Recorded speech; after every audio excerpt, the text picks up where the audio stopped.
Donc Michael Tomaso, j'ai été recruté donc, il y a 2 ans, enfin un an, plus d'un an, chez l'équipe qui s'appelait à l'époque Hawk et maintenant Cedar. Donc comme Yohanna m'a gentiment fait remarquer, j'ai oublié une tutelle.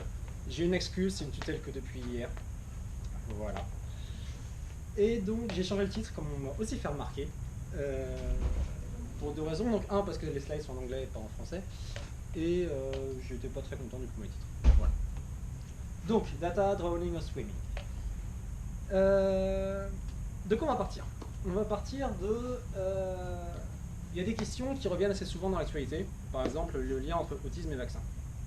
Puis c'est pas une fois dans un journal, c'est certes dans là un journal français, on trouve la même chose en version anglaise, en version allemande, version espagnole, version japonaise. J'ai vérifié, ça parle bien de ça. Et une discussion de ce genre, ça semble à peu près primordial d'avoir des données fiables en dessous pour pouvoir nourrir la conversation. Et c'est pas si simple. C'est pas si simple d'avoir des données fiables. Et donc ce qu'on voudrait faire, c'est aider les utilisateurs à avoir accès aux données fiables. Donc qu'est-ce que ça veut dire ça? La première chose, c'est que des faits isolés, on en a à peu près pas rien à faire, mais c'est pas très utile.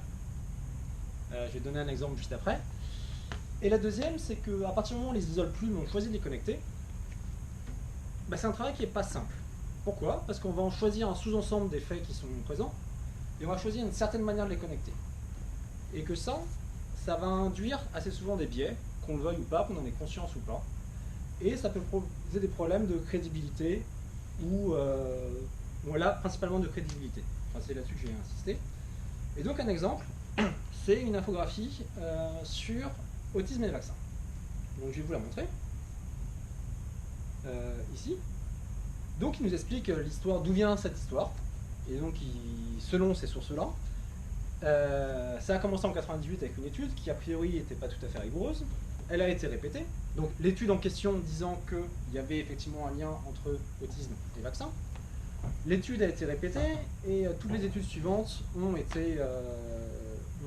enfin, toutes les études suivantes dont il parle dans cette infographie disent qu'il n'y a en fait pas de lien. Très bien. Bon, moi, j'ai tendance à voir les côtés positifs du vaccin, donc j'avais tendance à adhérer à cette infographie. Et puis je me suis dit, bon, j'ai quand même aller regarder les sources, c'est un peu ce qu'on fait généralement. Et donc je suis allé sur le premier lien. Donc il y a des sources qui sont indiquées en bas, pas forcément très lisibles, mais on peut aller y aller. Donc par exemple, le premier lien, bit.ly, vaccine _. Très bien, j'y vais. On tombe sur un article de The BMJ. Alors je sais pas si vous connaissez ce journal, moi j'en ai pas la moindre idée. Est-ce que c'est relu par des pairs? J'en ai pas la moindre idée. Est-ce que c'est important que ce soit relu par des pairs? Je pense que oui. Quelle est la fiabilité de cette source? J'en sais rien. Et pourtant, j'ai quand même envie de savoir si l'infographie, ce qu'on me raconte, c'est basé sur les sources qui sont fiables. Bon, et puis le deuxième truc qui m'a bien fait rire, c'est que l'infographie que je vous ai montrée, elle date de 2012. En tout cas, elle cite des choses de 2012. Cet article est de 2011. Il y a une correction en mars 2011, donc avant l'apparition de l'infographie. Je suis le lien sur les ratons. Et qu'est-ce qu'on nous dit? On nous dit que voilà, que le journal aurait dû déclarer qu'il y avait des conflits d'intérêts entre l'auteur et le fait qu'elle travaille avec des entreprises pharmaceutiques. Donc, en soi, ça ne veut pas dire que l'étude n'est pas correcte, mais c'était un fait qui n'a pas été présenté et qui du coup a tendance à baisser la crédibilité de l'infographie en elle-même. Donc là où je veux en venir, c'est que le contexte, ici on a un exemple qui je trouve assez clair du fait que le contexte va jouer sur la crédibilité de l'information et du coup sur la prise de décision après, si on veut se baser sur ces informations. Ok. Donc, qu'est-ce qu'on veut, que d'un point de vue général, d'un point de vue but de recherche, qu'est-ce qu'on voudrait faire? C'est fournir du contexte pour faciliter la conversation. Fournir du contexte, ça veut dire quoi? Ça sert à quoi? Par exemple, ça peut aider à savoir quand on nous manque carrément. Donc un exemple d'actualité, on nous dit qu'il y a 300 000 personnes sur le Trocadéro. Comme ça, moi je dis, bon, pourquoi pas. Puis après, on vous met du contexte. On vous met la surface de la place du Trocadéro. Et on vous dit combien de personnes au mètre carré il y a dans un train qui est bondé. Et quand on multiplie les deux et qu'on en arrive à un nombre qui est sensiblement inférieur à 300 000, on se pose des questions. Donc ça met du contexte, ça permet de se dire, ah là, ça, j'en suis pas tout à fait sûr. Peut-être que c'était vrai, peut-être que c'était faux, mais il y a... ça permet de remettre en valeur. Donc 300 000 sur le Trocadéro, on me dit ça, moi ça ne me pose aucun problème à la limite. 300 000 sur le Trocadéro, mais ça implique une densité de 10 personnes par mètre carré. Je me pose toutes ces questions. Et donc là, je suis dans le cadre de prouver que étudier la véracité de certaines déclarations. Donc ça, c'est une application qui est beaucoup développée dans l'équipe, avec en l'occurrence un projet NR et un projet intra-NRIA, dans lequel CEDAR fait partie. Et donc l'autre point que j'appelle faire des connexions, enfin mettre du contexte, c'est aussi permettre de mettre des liens entre des informations qui n'ont pas l'air d'avoir sur lesquelles on n'aurait pas pensé à aller chercher, mais qui au final aident à alimenter la discussion. Alors évidemment, petit côté naïf, ça sert si les personnes sont de bonne foi. Si les personnes ne sont pas de bonne foi, ça sert à peu près à rien, mais bon, c'est pas grave, je vais partir du point de vue du principe que je travaille pour les personnes qui sont de bonne foi. Ok. Donc le but c'est de fournir les meilleures sources d'informations avec, alors idéalement j'aimerais le faire sans biais, en pratique sans biais j'y crois pas, mais au moins que le biais soit conscient. Et pour ça la première des questions qu'on va se poser c'est quelles sont les ressources qui nous intéressent pour fournir une information avec contexte. Donc j'ai commencé par vous présenter quelques ressources qui nous intéressent dans l'équipe. C'est absolument pas une description exhaustive de toutes les ressources disponibles, c'est juste celles auxquelles on s'intéresse. Donc, premièrement, du texte. C'est quand même ce avec quoi on est le plus à l'aise généralement. Les publications scientifiques sont en grande partie basées sur du texte, les journaux sont basés sur du texte, les déclarations c'est du texte, etc. Et bref, c'est partout. Un problème par rapport à ça, c'est que c'est du coup en langue naturelle et que ça demande un travail supplémentaire pour être capable de comprendre ce qui s'y dit. Travail dans lequel je n'ai aucune compétence. Donc le texte, très bien, mais c'est pas là-dessus que je vais me concentrer.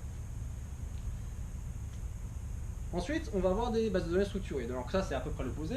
On a, donc là, c'est un extrait des bases de données qui sont disponibles sur la Banque mondiale.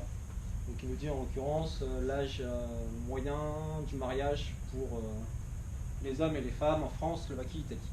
Il y a plus de données, mais bon, c'est pour vous donner une idée du type de données qu'on peut trouver.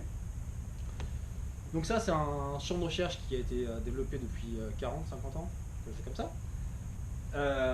Très, très actif. Tout est bien structuré, on est content, on arrive à faire beaucoup d'enquêtes dessus.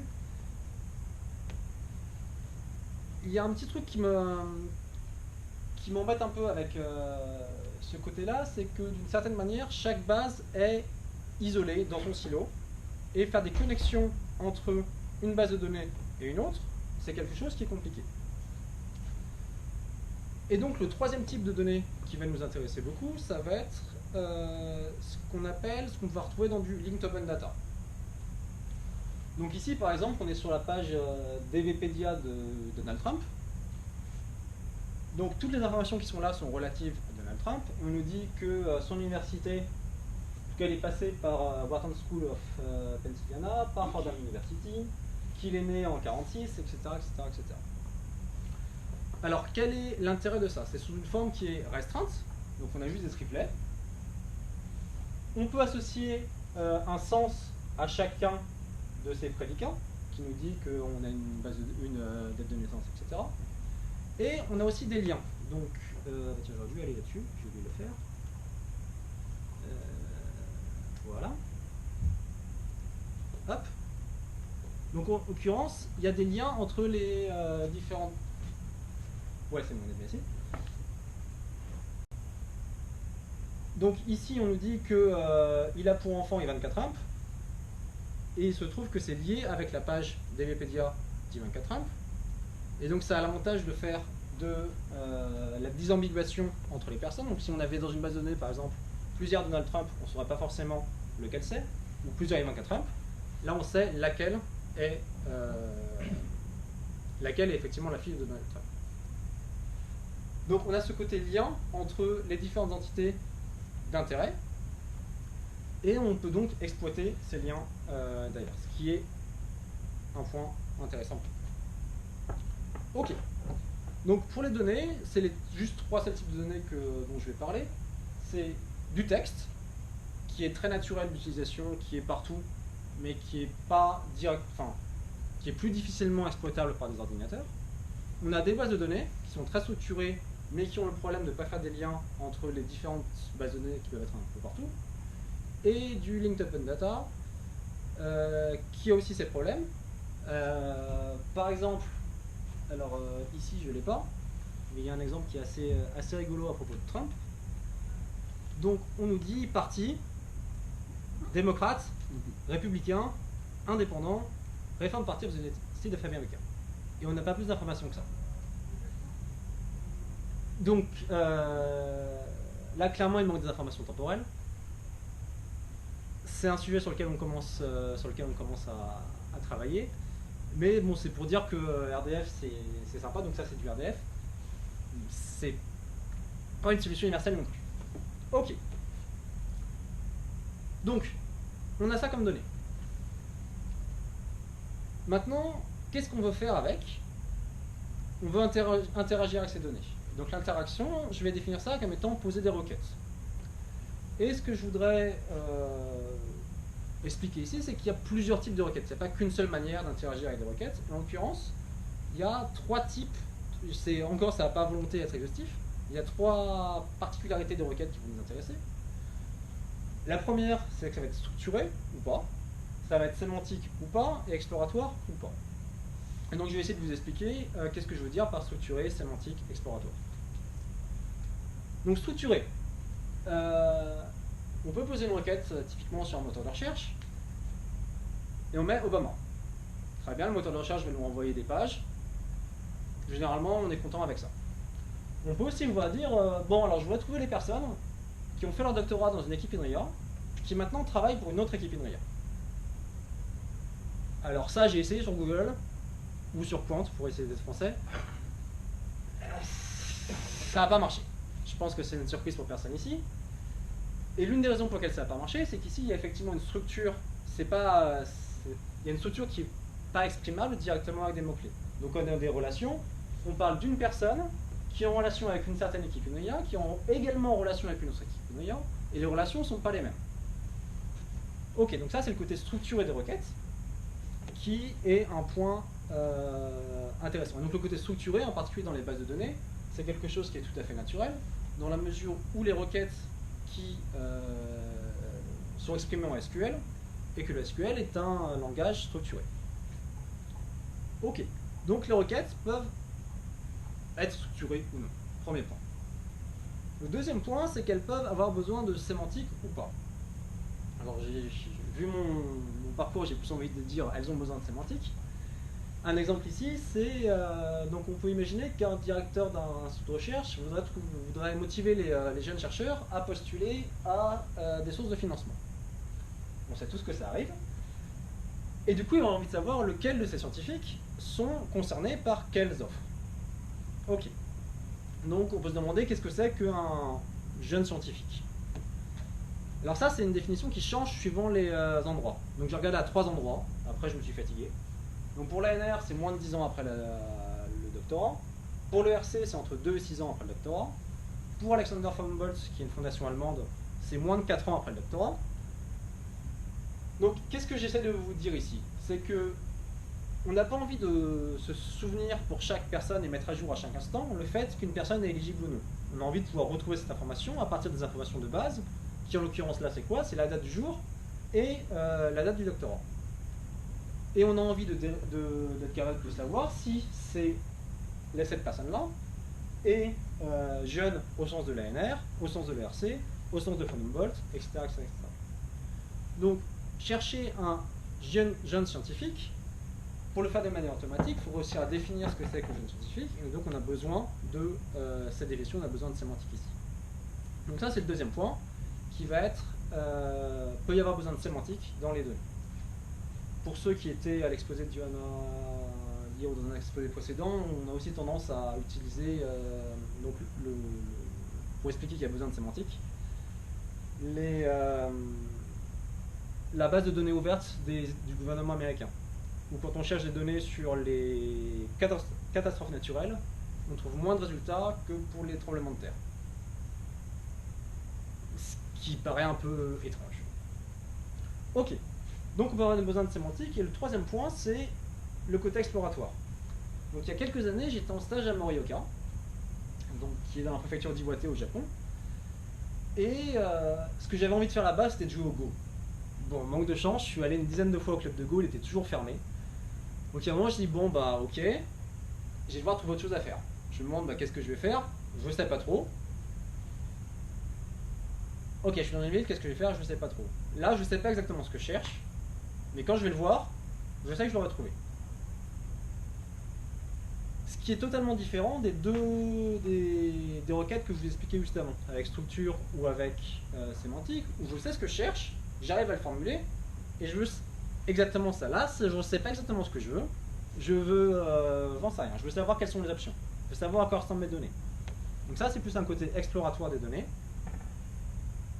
Alors, comment est-ce que j'ai réglé ça au Japon? Bah, j'ai frappé chez... Enfin, j'ai toqué chez un voisin, il m'a dit, viens, on va manger un ramen, très bon par ailleurs, et on s'est retrouvé à manger au ramen.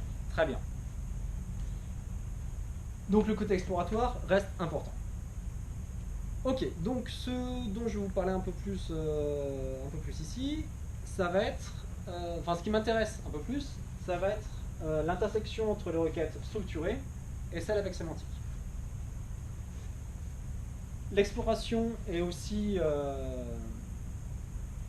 explorée au sein de CEDAR, mais enfin, je ne suis pas impliqué dans ces travaux. Yann Diao bosse beaucoup là-dessus, et je ne vais pas en parler plus.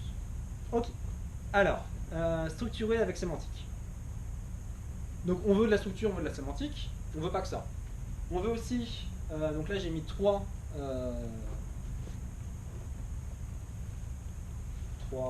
prérequis qu'on voudrait. On voudrait avoir un système qui tourne vite, on n'a pas envie d'attendre une demi-heure pour avoir la réponse à sa question. On veut avoir un système où il est simple de poser des requêtes. Donc qu'est-ce que ça veut dire ça? Ça veut dire que écrire du SQL, on peut considérer que c'est simple, que c'est pas simple, mais c'est à travers ça qu'on va interroger une base de données. Après, il y a des interfaces graphiques pour aider à faire la requête, mais on veut que formuler le besoin d'information ne soit pas trop compliqué. Donc ça, c'est ce que je vais vous dire par la boule bleue. Et la boule rouge, donc là, c'est dans l'autre sens. C'est on a un résultat, on va être capable de comprendre ce résultat de manière... on a envie de comprendre ce qu'on nous répond. Donc, la rapidité, la facilité de mettre un input qui correspond à ce qu'on veut dans le système, et la facilité de comprendre ce qui sort du système.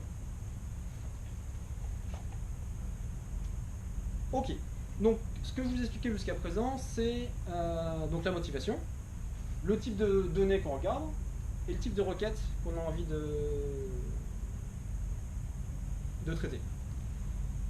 Ce que je vais vous présenter maintenant, c'est juste un tout petit peu plus formel le cadre dans lequel je travaille, et deux problèmes, ou un, je ne sais pas, ça dépend du temps que je vais avoir. Un qui travaille sur l'efficacité des réponses aux questions, et un qui travaille qui traite de la capacité de comprendre la sortie du système. Ok.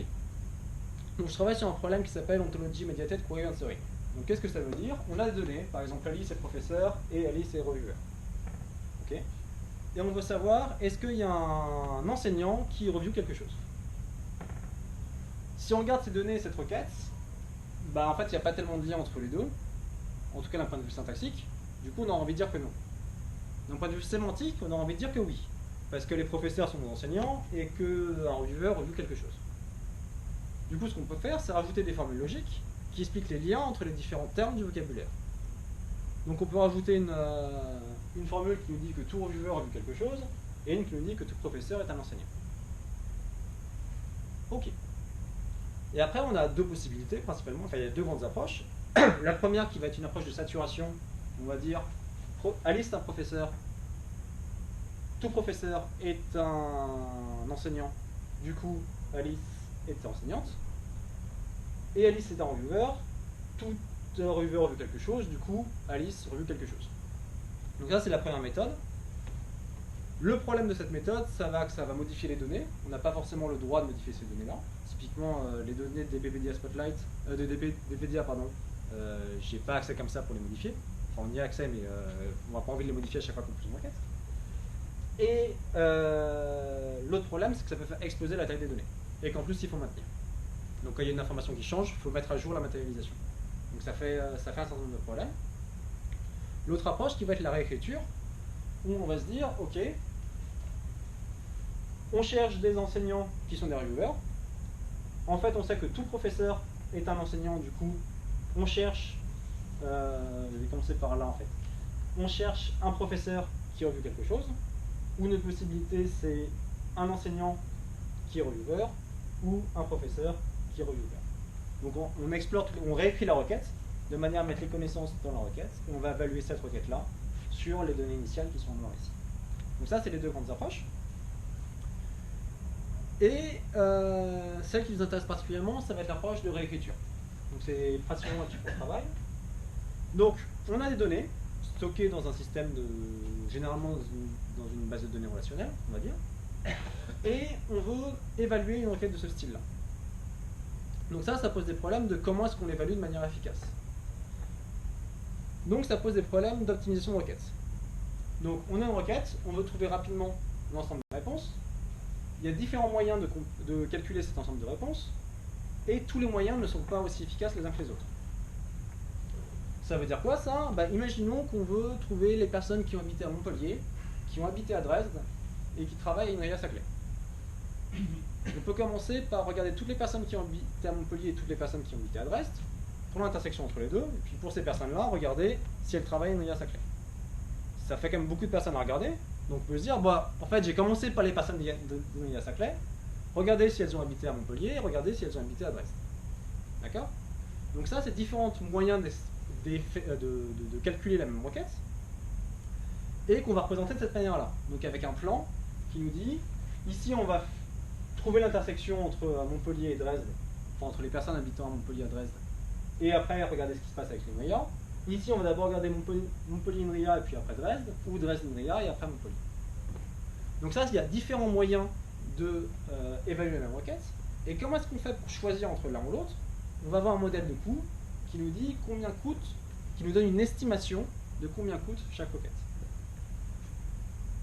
Donc là, par exemple, on va nous dire que si on essaye la première manière sur nos données, donc on a besoin de statistiques sur les données, sur nos données, avec la première méthode, on va avoir besoin de 10 000 millisecondes. Si on fait la deuxième méthode, 100 millisecondes, troisième méthode, 200 millisecondes, et on va essayer d'en trouver une qui est pas trop mauvaise. Donc typiquement l'une des deux dernières. Alors vous allez me dire, bon Mickaël, t'es bien gentil, mais l'optimisation de requête, ça fait des décennies qu'on travaille dessus. Alors pourquoi tu nous parles de ça? Effectivement, ça fait des décennies qu'on travaille dessus. Par contre, ça fait pas des décennies qu'on travaille sur le type de requêtes qui apparaissent naturellement quand on fait des réécritures. Et en particulier, il y a de la disjonction. Donc tout à l'heure, si vous regardez ce qui se passait, on cherchait des personnes qui étaient soit professeurs, soit, qui étaient indiquées comme étant soit professeurs, soit enseignants, etc. Donc on a beaucoup de disjonctions qui apparaissent dans les requêtes qu'on considère, et c'est un problème. C'est un problème parce que les optimiseurs tels qu'ils existent aujourd'hui ne sont pas faits pour traiter cette disjonction-là. Et donc, c'est des travaux qui ont été commencés dans l'équipe. Donc Damian Bourdin qui a arrêté il n'y a pas longtemps, Johanna et François Goisdoé ont déjà beaucoup travaillé là-dessus. Et j'essaie de venir pour... donc là, l'objectif que je voudrais faire, moi, c'est d'aller regarder vers une expression... Pardon, je parle à... Fallait me le dire quand même. Donc je vise des expressivités plus élevées que les langages qu'ils ont considérés. En tout cas à terme. J'en suis à combien de temps là? Je suis à peu près à l'avenir, non? Ouais. Bon. Du coup, j'ai juste terminé. Bon, alors, quelles sont les questions qu'on se pose là? Donc il y a, à mon avis, trois questions qui sont intéressantes. La première, c'est de se dire, bon, on va trouver des manières efficaces. On va trouver des manières efficaces d'évaluer une requête. Donc ça, c'est tout à fait pratique, c'est important. On a une requête, on va l'évaluer. La deuxième, c'est de se dire, ok, trouver des manières efficaces, c'est bien, mais avoir une garantie que notre manière, elle n'est pas beaucoup plus inefficace que la meilleure méthode, ce serait mieux. Donc ça, ce serait des questions d'approximation. On n'a pas encore commencé à travailler là-dessus, mais c'est des questions qui m'intéressent beaucoup aussi. Et le troisième type de résultat, c'est de se dire, bon, en fait, ça, je ne sais pas si c'est possible. Typiquement, on pourrait montrer que c'est pas possible de trouver rapidement quelque chose dont on est sûr que c'est pas trop mauvais. Donc la question, c'est est-ce que votre problème d'optimisation est approximable? Ça, c'est un troisième type de problème qu'on va faire. Donc ça, c'était la partie... Oui. Alors, quel que soit le plan... Ah, pardon. Donc, plan, c'était ça. C'est la manière d'évaluer la requête. Tous les plans qu'on considère renvoient le même ensemble de réponses. Ok. Nous, le problème, c'est de trouver un bon plan. Un bon plan, c'est un plan qui s'effectue rapidement. D'accord? Et donc, quand je dis renvoyer une réponse qui soit pas trop mauvaise, c'est renvoyer un plan qui soit pas beaucoup plus lent que le meilleur plan. Et en plus, on va faire ça rapidement. Donc l'optimisation, on n'a pas envie de passer 1 heure à chercher un plan qui s'exécute rapidement. On a envie que ce soit fait comme ça. C'est l'approximation du plan, pas l'approximation de la réponse. Comme tu es là, alors qu'est-ce que tu appelles disjonction? Tu as raté quelque chose? Alors, dans cet exemple-là, il n'y en a pas. Dans celui-là, il y en avait. Parce qu'ici, on cherche soit un enseignant qui review, soit un professeur qui est reviewer, soit un enseignant qui est reviewer, soit un professeur qui a fait une review. Donc là, effectivement, c'est une disjonction qu'on a entre ces 4 formulations. Ouais. Ok. Ok, donc on a ces questions-là. Donc l'autre point sur lequel j'avais prévu de passer... c'est un truc que je commence juste. Je vais quand même en parler 2 minutes si vous me laissez. Je déteste quand les gens font ça. Parce que c'est tellement dur de dire non. Ouais, je promets d'être rapide. Donc, qui est-ce qui regarde la page 10 des résultats sur un moteur de recherche? Alors, je l'ai fait il n'y a pas longtemps. J'ai tapé Trump, China. Je suis allé sur la page 10. Il y avait encore des trucs qui étaient intéressants. Donc ça veut dire que quand on regarde que sur la page 1, ce qu'on fait tous, on est en train de louper un ensemble de réponses qui sont intéressantes. Elles ne sont pas forcément d'actualité, mais elles sont intéressantes. Et ça, je trouve ça dommage. Donc, les moteurs de recherche font une tambouille de manière à sortir des résultats qui sont intéressants. Et généralement, ils s'en sortent très bien. Par contre, on ne connaît pas la tambouille. Et là, on perd de la confiance dans le résultat. Et ça, je trouve ça dommage. En plus du fait que, si jamais on n'a pas bien écrit sa requête, il va falloir qu'on la reformule. On va faire essai-erreur, essai-erreur, essai-erreur, jusqu'à réussir à formuler la requête qu'on veut. Et donc, ce que je voudrais faire, c'est réussir à dépasser ça. C'est-à-dire, au lieu de faire une tambouille de manière à présenter juste une partie des résultats, on ne sait pas trop comment, essayer de présenter l'ensemble des résultats, mais en synthétisant. En disant on a des résultats de ce type-là, on a des résultats de ce type-là, de ce type-là, de ce type-là. Et après d'avoir un mécanisme d'exploration qui dit, bon alors moi en fait ce qui m'intéressait c'est des résultats de ce type-là, de creuser là-dedans, de raffiner, etc. Et pourquoi est-ce que... quel est le rapport entre ce que j'ai fait jusqu'à présent et ça? C'est que ça, je veux l'attaquer à travers donc, les raisonnements qui ont permis d'obtenir des réponses. Et donc ça, c'est le stage de Maxime qui commence, qui a commencé il y a 2 semaines. Enfin ça. Le stage de Maxime s'inscrit là-dedans. On va pas lui mettre trop de pression. Ok, donc, qu'est-ce que je vous ai raconté? On a beaucoup de données dans un ensemble de formats différents, qu'on a envie d'interagir avec ces données et que ces interactions peuvent prendre en compte de la sémantique, de la structure et un côté exploratoire. Qu'on va avoir quelque chose qui soit rapide, qui soit simple d'utilisation dans le sens simple d'exprimer son besoin, et simple d'utilisation dans le sens facile de comprendre le résultat. Donc dans ce que je vais faire plus tard, donc aider à l'utilisation du Linked Open Data. Donc Linked Open Data, j'en ai pas parlé. Je ne vais pas vous imposer une présentation crash course de ça. Si vous voulez en parler, on peut en parler après, il n'y a pas de problème. Mais pour moi, c'est un potentiel énorme, mais qui est rendu difficile parce que c'est juste pas simple d'utilisation. Donc ça, c'est exprimer les requêtes dans une manière facile. Et donc l'une des applications qui, moi, me plairait bien, c'est tout ce qui est application par rapport à la loi. Pourquoi? Parce que les problèmes légaux, bon, généralement, quand ils nous en tombent un sur la tête, ça peut être assez grave. Et tout le monde, enfin, nul n'est censé ignorer la loi. En pratique, je dirais personne ne la connaît. Bah, les lois qu'on est censé respecter. Bah oui, mais ce côté, je trouve ça un peu... Ah oui, non, mais ça c'est le rêve. Comment?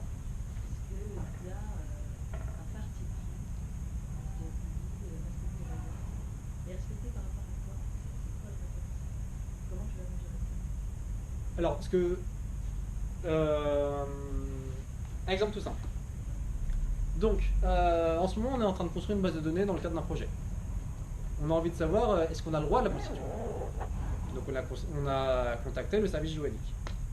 Bon, la réponse n'est pas évidente. Est-ce qu'on a le droit de... Est-ce que si on a eu un permis de construire, on peut se faire détruire sa maison derrière? Sauf que c'est Emmanuel qui m'avait pas dit une histoire comme ça à un moment. Non, c'était quelqu'un d'autre alors. Et donc c'est déjà arrivé qu'on délivre un permis de construire, et derrière le voisin se plaint parce que ça ombrage sa parcelle. Il a le droit, enfin, dans certains cas, c'est possible que la maison soit redétruite. Donc on fait tout un cas d'action dans un cadre légal qu'on ne connaît pas. De mon point de vue, c'est un problème, et ce que j'aimerais faire, c'est faciliter l'accès à la loi pour les citoyens, parce que chaque fois qu'on fait une action, on ne va pas aller voir son avocat. Ça reste, donc c'est mis long terme, pour l'instant ça reste très vague dans ma tête, c'est juste un champ d'application qui m'intéresse.